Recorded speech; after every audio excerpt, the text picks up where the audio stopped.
Dans le grand jardin ensoleillé de Monsieur Dubois, deux voisins vivaient dans un même massif de fleurs. Il y avait Firmin, un merle très actif et très sérieux. Firmin passait toutes ses journées à bricoler et à ranger. Il réparait sa petite maison en brindilles, stockait des baies séchées sous le porche et s'assurait que chaque petite pierre de son chemin était bien droite. L'autre voisin était une sauterelle nommée Zélia. Zélia ne pensait qu'à l'art. Elle passait ses journées à chanter des chansons pleines de joie et à peindre les pétales de fleurs avec la rosée colorée. Son passe-temps préféré était de donner des petits concerts improvisés pour les coccinelles et les papillons. Tout l'été, le soleil brillait et la vie était facile. Firmin, le merle, travaillait sans relâche. Il construisait un toit plus solide pour sa maison. « L'hiver arrive, Zélia, je dois me préparer !» criait-il, un brin à la main. Zélia riait et agitait ses antennes. « Mais Firmin, l'hiver est si loin! Écoute cette musique! Le soleil est là! Viens, danse un peu! La vie n'est pas faite que de travail. » Firmin refusait toujours. « Je suis un oiseau responsable, et je ne veux pas perdre mon temps à chanter. Le travail est la clé du bonheur futur. » Il continuait à empiler des provisions, n'ayant jamais le temps de se reposer ou d'admirer les jolies couleurs que Zélia mettait dans le jardin. Zélia, elle, n'avait rien stocké. Sa maison, faite d'une seule grande feuille, était jolie, mais fragile. Elle se disait qu'elle aurait toujours le temps de chercher de la nourriture, mais elle passait ses journées à inventer de nouvelles mélodies. Elle remplissait le jardin de joie, mais ses réserves étaient totalement vides. Puis, l'automne arriva. Les feuilles des arbres devinrent rouges et jaunes, et un vent froid commença à souffler.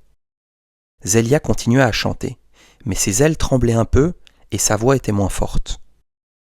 Quand la première neige est tombée, une fine poudre blanche et froide, Firmin le merle était bien au chaud. Sa maison était solide, son toit étanche, et ses étagères débordaient de provisions. Zélia, grelottante, n'avait qu'une seule feuille pour toi. Elle avait faim et ne pouvait plus trouver une seule graine. Elle était trop faible pour chanter. Finalement, Zélia se traîna jusqu'à la petite maison du merle. Elle frappa doucement à la porte. « Firmin !» demanda-t-elle, les larmes aux yeux. « J'ai froid et j'ai faim. Pourrais-tu me prêter quelques baies ?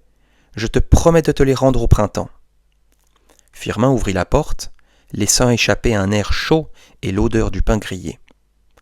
Il regarda Zélia et son cœur se serra un peu. Mais il se souvint de tous les efforts qu'il avait faits pendant que Zélia chantait. « Zélia, dit Firmin d'une voix sérieuse, que faisais-tu quand j'empilais mes provisions et que je réparais mon toit ? » « Je chantais, répondit Zélia, honteuse.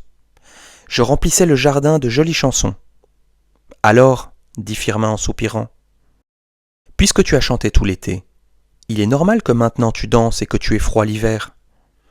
Le travail d'aujourd'hui est la sécurité de demain. » Il était sur le point de refermer la porte, mais il vit le désespoir dans les grands yeux de Zélia. Alors Firmin s'arrêta. Il se regarda lui-même, seul, dans sa maison bien rangée. Son cœur était plein de provisions, mais il n'y avait pas de joie, ni de musique. Il n'avait pas ri une seule fois de tout l'été, car il était trop occupé à travailler.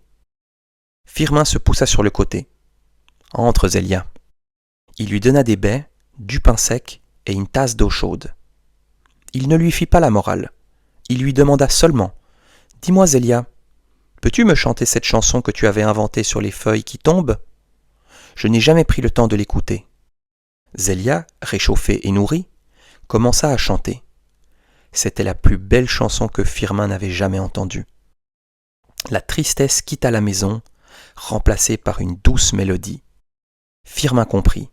Il avait stocké la nourriture pour survivre, et Zélia avait stocké la joie pour vivre.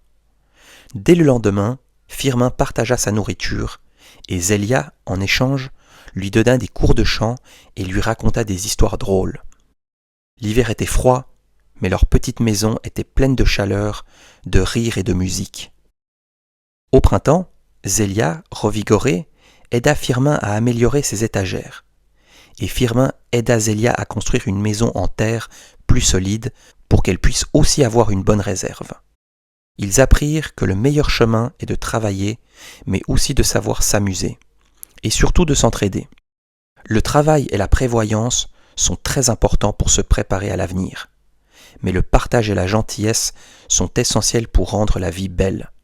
Il faut trouver un équilibre entre le travail et le plaisir et toujours s'entraider car on a tous quelque chose d'important à offrir.